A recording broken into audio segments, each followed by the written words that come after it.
Kaya suggestion ko, kada chapter, magbigay ka ng... Yung napulot mo. Oo, doon sabi mo lalagyan mo ng twist, alin doon. Iba pala yun.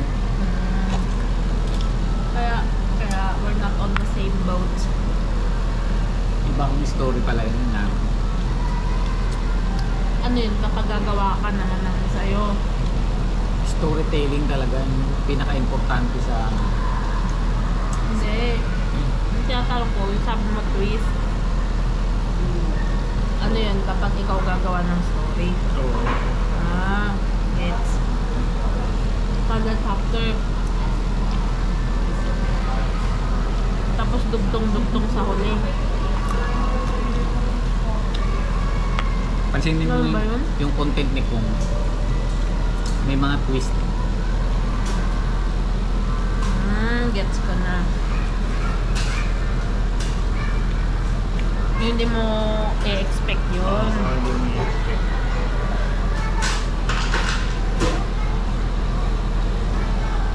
Yun lang pala yun. Sana, kala ko anong twist. Kala ko twist surprise eh. Maganda nga yung sinabi mo sa'yo. Ito nga yung ano yun eh. Masali yung mga favorite quotes ko kay Eckhart Tolle. Tapos yung insights mo tungkol dun. Kung Okay. opinion mo lang. Kaya lang, nagrarambulan yung thoughts ko eh. Tapos susulat mo siya. Pero hindi mo babasahin. Ginawa mo bang practice yung magsulat? Parang ano, pinractice ko pero hindi natural. Alam mo yun, parang hindi natural. Parang nagiging awkward. Hindi mo naman babasahin eh. Tingin mo ang purpose ng pagsulat. Ako kasi Bago mo sabihin. pag sinusulat ko kasi, minimemorize ko. Dapat hindi, no?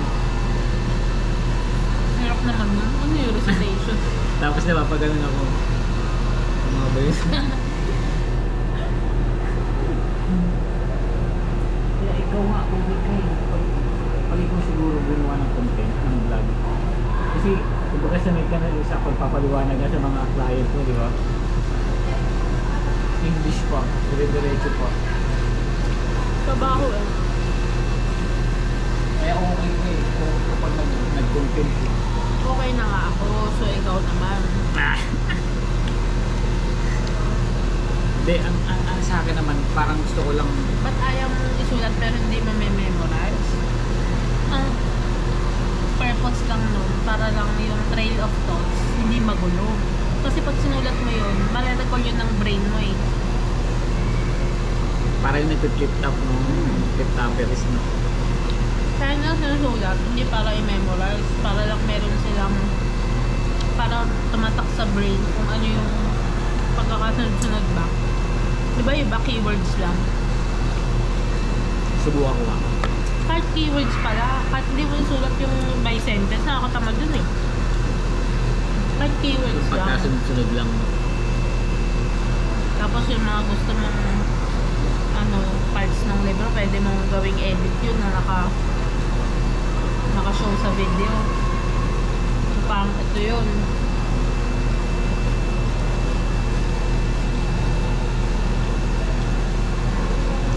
Tapos pwedeng gawing engaging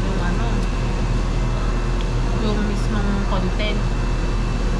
Tatanungin mo ngayon yung viewers kayo na nakaka-relate ba kayo sa quotes na yan? Ganun. O magiging... May iba ba kayong take dun sa ano na yon? Parang may iba ba kayong opinion? Ganyan. Pwede. Dahil direct na lang kaya. Oo yun. Direct mo na lang ako.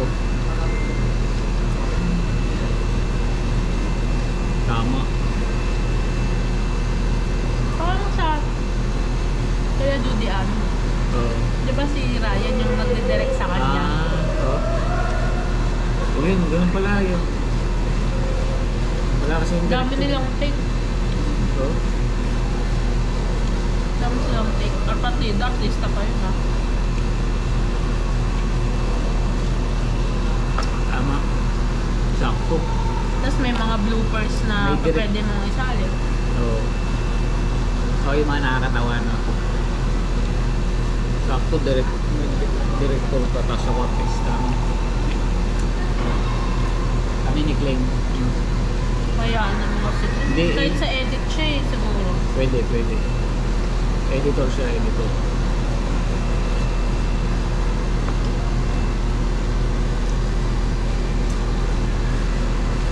Pwede pa lang ganun. Kasi napipicture ko na siya kung paano mo i-execute eh. Kaya lang, baka kapag sinasabi ko lang sa'yo, yung gusto ko mangyari sana, baka hindi lumabas. Pag hindi dinirect. Gets mo ba? Parang ikaw sa exercise, may naisip kang kakaibang movement, di ba, sa exercise kunyari. Pero pag sinabi mo lang sa akin, hindi ko naintindihan yun. Ganun lang yan. Vice versa lang. Kumaga 40 mo yun eh. Mukha magaling eh. So ako, since hindi ako interesado dun, wala ako experience in the past. Kumbaga, kalahati lang nun yung naintindihan ko. So kaya baka kapag na-explain ko sa'yo, pwedeng kalahati lang din yung naiintindihan mo sa gusto kong mangyari dun sa kung i-direct ko yung vlog na yun ah. Tsaka gusto ko yung may storytelling. Basta. Pwede. Kasi walang direction yun. Kumbaga walang... Di ba? Kung day in the life ba gusto mong gawin? Motovlog. Oo nga, kaya yung pati algorithm gulong-gulo sa akin. Mahalaga rin pala yung algorithm. Kailangan maano mo yung algorithm. Yung niche mo, yung kailangan maano mo yung niche mo.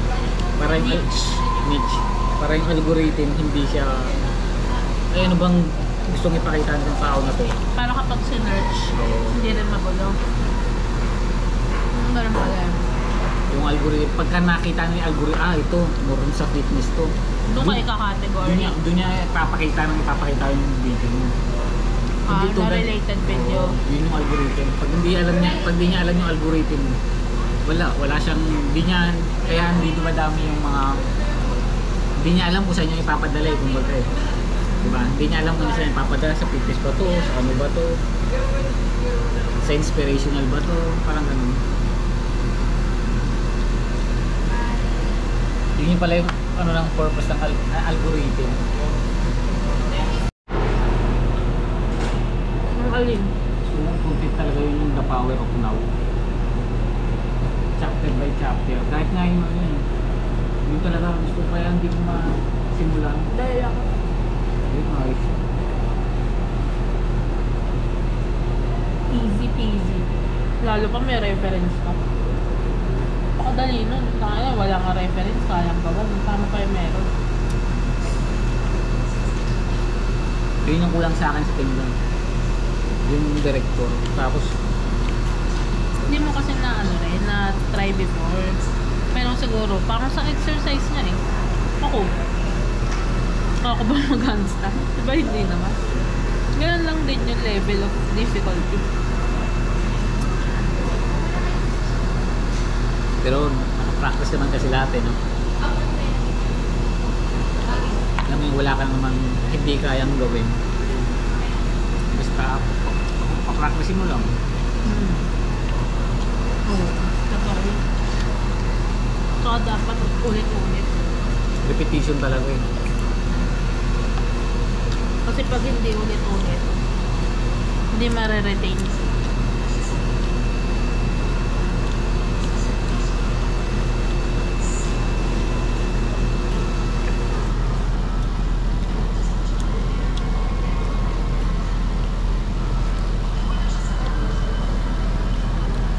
Maganda yung setting sa ano, may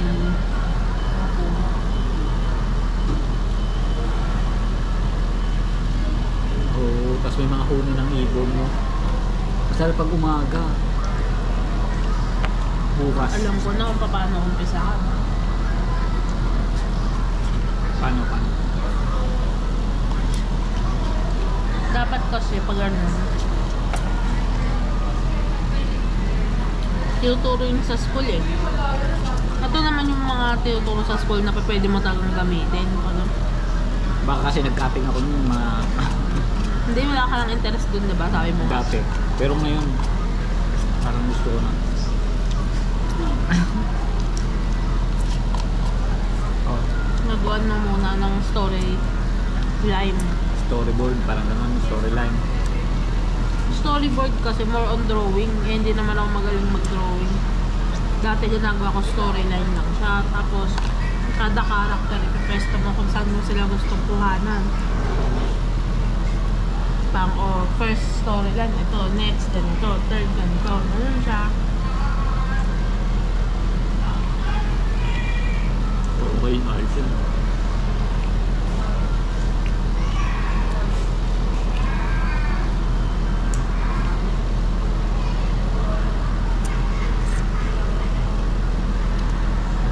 Kasi dun sa storyline, may kita mo na agad. May kulang ba? O A ba sa dami?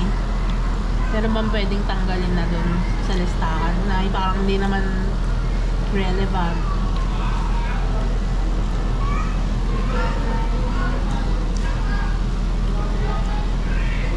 Tapos, pagka okay na yung storyline mo, tsaka mo siya lalagyan ng parang subcategory na kada isa. Baka kunwari ito yung pinakamalaking category mo kunyari. Siyempre may mga maliliit sa ilalim. Napipicture na ba?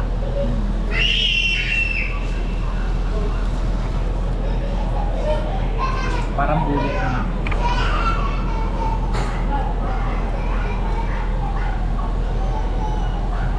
Tsaka ka gagawa ng script kung gusto mo lang. Pero kung gusto mo random, pwede mo. Pero may guide pa rin.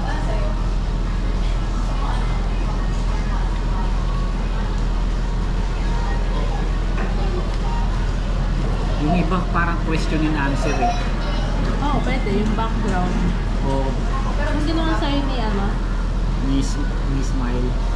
Parang ganun lang, para mapapalabas yung ano, dadaanin mo sa muron tanong, tapos ikaw sagot ka lang ng sagot, parang parang ano. Pwede. O pwedeng ganun. No? Question and answer. Pero ang inaano lang nila, Pero kinakasunod. magandang kasunod-sunod nun. Gawin mo muna sa engaging yung unang upload. Yun nga, yung ano mo, insights mo kada chapter. Tapos, di ba, magtatanong ka na sa viewers. Kung kayo, ganyan. Tapos, next mo upload para abangan.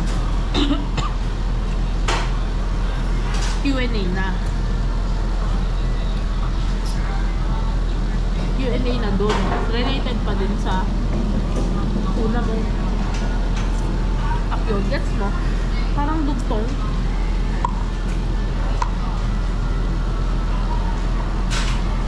Mas gagawin mo ulit engaging yun.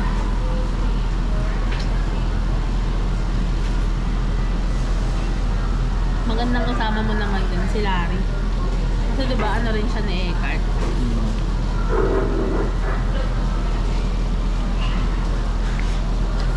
Ang nagkwentong pa ako nakakatab. Naging comedy. Tapos, yung kay Dodong naman, separate yun. Matangkol naman sa financial. So parang niikot sa motivational and financial yung ano mo. Tapos may halong fitness din. Parang ano, ibabalanse mo siya. Diba? Baga, i-enhance mo yung spiritual, emotional, diba? Financial. Physical, financial, mga ganun. Aspect sa buhay ng tao. Mga ganun yung navigation ko.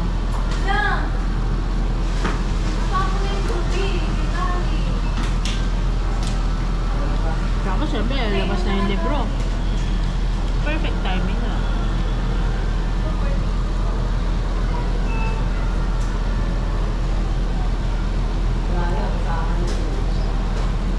Diba?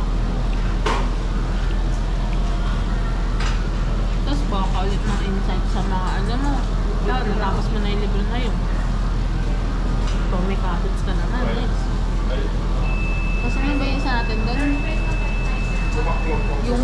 shit. Ano yan?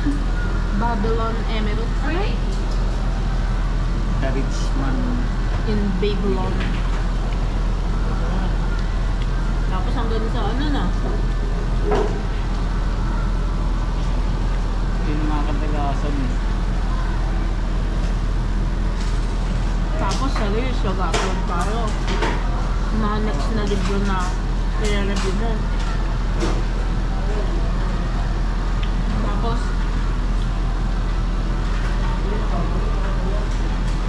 mga financial eme na re-review nyo naman ano. Ay, gulo.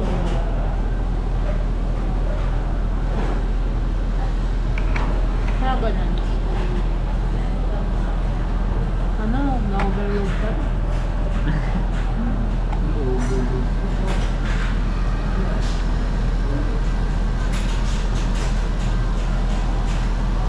Yung ano nga namin dulo yung kwento. Gusto ko ang topic eh. Why do people vlog? Oh, yun, ganda yun. Iba-iba ng dahilan eh, no? Pero merong isang dahilan na pare-parehas. Yun nga. Huwag mong i-pre-ep. Ano pre? I-spoil. Parang bitayin mo muna. Parang maganda. Pwede. Gawa tayo ng list of i-organize ba? Topic ba? Topic. Saka may timeline. Bago ka tumalon dito sa isang topic, kailangan matapos muna itong Oo, kasi kung gusto mo i-fix yung algorithm ng channel mo, set up mo yun. Tsaka dun ka makaka-build ng consistent na nanonood eh. Oo. Yung alam nila yung lagi mong topic. Pang ako. Ano ba gusto ko panoorin? Ba yung mga nagluluto? Oo. Pero, ano siya? Kumbaga, kapag tinignan mo anong common ng mga yun? Pagkain. Na hindi usual. O kaya yung ibang version nila. So, ang tanong, paano mo ibahin yung... Di ba, ang dami nag-book review eh. Pero paano natin gagawing unique? Alam mo ng comedy. Pagka ako nagsalita, nagiging comedy. Na may continuity. Anong continuity? Yun nga, yung dugtong-dugtong. Yung hindi siya May parang- totally different dun sa unang... Parang series. Ganun. Nagiging series. Not necessarily. Kumbaga related. Kahit paano may... related. Oo, Oo, parang, hindi pa pwedeng totally different. parang ano, yung finance. Pagiging... Ano na pag-usapan yun ni Dudong? Tungkol din napunta sa ano eh.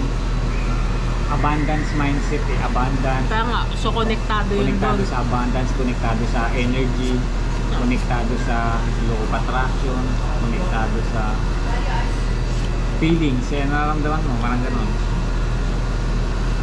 Doon pa lang magsisimula yung totoong abundance, parang gano'n. Basta konektado eh.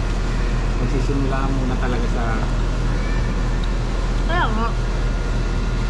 Kasi, yung tatlong topics na yun, yun lang yung tatargetin. Health and fitness, financial, spiritual, emotional. Para konektado silang lahat. Kasi kahit saan ka man umikot doon, bilang lahat naman yun niling. Hindi siya may iba, di ba? Pero, Konektado dapat pa rin. organized lang. Huwag yung jumping from one topic to another. Pinagsama-sama mo yun. Yan, bawa. Ngayon, kunyari nag-motovlog ka ngayon. Tapos bukas nagluto ka. Anong connect nun sa motovlog mo kahapon? Buti sana kung habang nagmamotor ka, nagluluto ka. May napanood nga ako, ano siya, rider. Motovlog nga, o rider. ang ano niya, naggagamit siya ng iba-ibang motor. Yung ano na. Tinitesting niya yung iba't iba. So, habang motovlog siya, nire-review niya yung motor na ginagamit niya. Tapos, kinukuha niya yung reaction ng mga sumasakay sa kanya.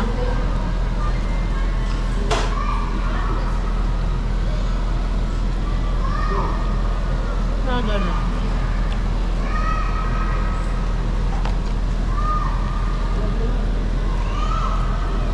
Tapos, pwede pa natin gawing topic, diba, sa financial.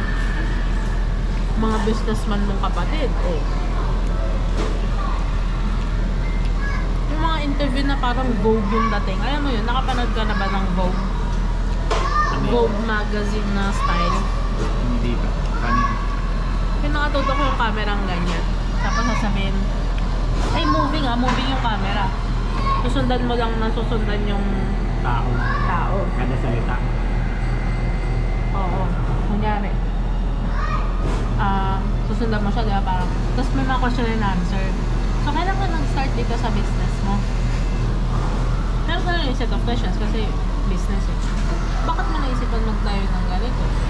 Pero nasa background yung nagtatanong. Sasagot ka lang. Kunyari, ikaw sila. Habang tinutur dun sa